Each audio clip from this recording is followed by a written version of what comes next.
welcome to my backyard. April is National Poetry Month, so I thought I'd share one of the poems I memorized as a kid. This is Paul Revere's Ride by Henry Wadsworth Longfellow. Listen, my children, and you shall hear of the midnight ride of Paul Revere on the 18th of April in 75. Hardly a man is now alive who remembers that famous day and year. He said to his friend, "If the British march by land or sea from the town tonight, hang a lantern aloft in the belfry arch of the North Church Tower as a signal light. One if by land, two if by sea.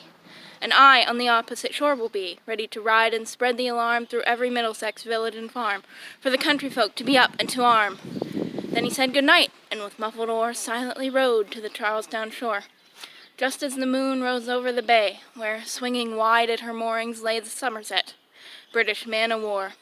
A phantom ship with each mast and spar across the moon like a prison bar, and a huge black hulk that was magnified by its own reflection in the tide. Meanwhile, his friend, through alley and street, wonders and watches with eager ears, till in the silence around him he hears the muster of men at the barracks door, the sound of arms, the tramp of feet, and the measured tread of the grenadiers marching down to their boats on the shore. Then he climbed the tower of the old North Church by the wooden stairs, with stealthy tread, to the belfry chamber overhead, and startled the pigeons from their perch on sombre rafters, which round him made masses and moving shapes of shade. By the trembling ladder, steep and tall, to the highest window in the wall, where he paused, to listen and look down a moment on the roofs of the town, and the moonlight flowing over all. Beneath, in the churchyard, lay the dead, in their night encampment on the hill, wrapped in silence so deep and still that he could hear like a sentinel's tread the watchful night wind as it went, creeping along from tent to tent, and seeming to whisper, "All is well."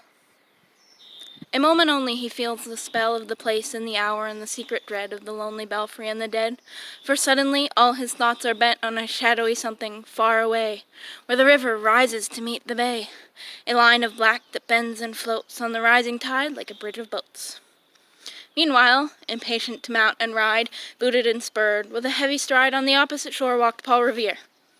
Now he patted his horse's side. Now he gazed at the landscape far and near.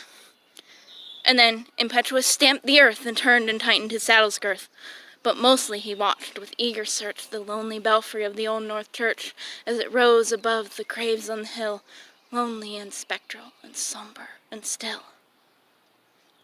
And lo, as he looked, on the belfry's height a glimmer, and then a gleam of light. He springs to his saddle, the bridle he turns, but lingers and gazes till full on his sight a second lamp in the belfry burns. A hurry of hoofs in the village street, a shape in the moonlight, a bulk in the dark, and beneath, from the pebbles in passing, a spark struck out by a steed flying fearless and fleet. That was all. And yet, through the gloom and the light, the fate of a nation was riding that night. And that spark struck out by that steed in his flight kindled the land into flame with its heat. He has left the village and mounted the steep, and beneath him, tranquil, broad, and deep, is the mystic meeting of the ocean's tides, and under the alders that skirt its edge, now soft on the sand, now loud on the ledge, is heard the tramp of the steed he rides. It was 12 by the village clock when he crossed the bridge into Medford town. He heard the crowing of the cock, and the barking of the farmer's dog, and felt the damp of the river fog that rises after the sun goes down. It was 1 by the village clock when he galloped into Lexington. He saw the gilded weathercock swim in the moonlight as he passed, and the meeting-house windows, blank and bare, gazed at him with a spectral glare, as if they already stood aghast at the bloody work they would look upon. It was 2 by the village clock when he came to the bridge in Concord town. He heard the bleating of the flock, and the twitter of birds among the trees, and felt the breath of the morning breeze blowing over the meadows brown. And one was safe and asleep in his bed, who at the bridge would be first to fall, who that day would be lying dead, pierced by British musket ball.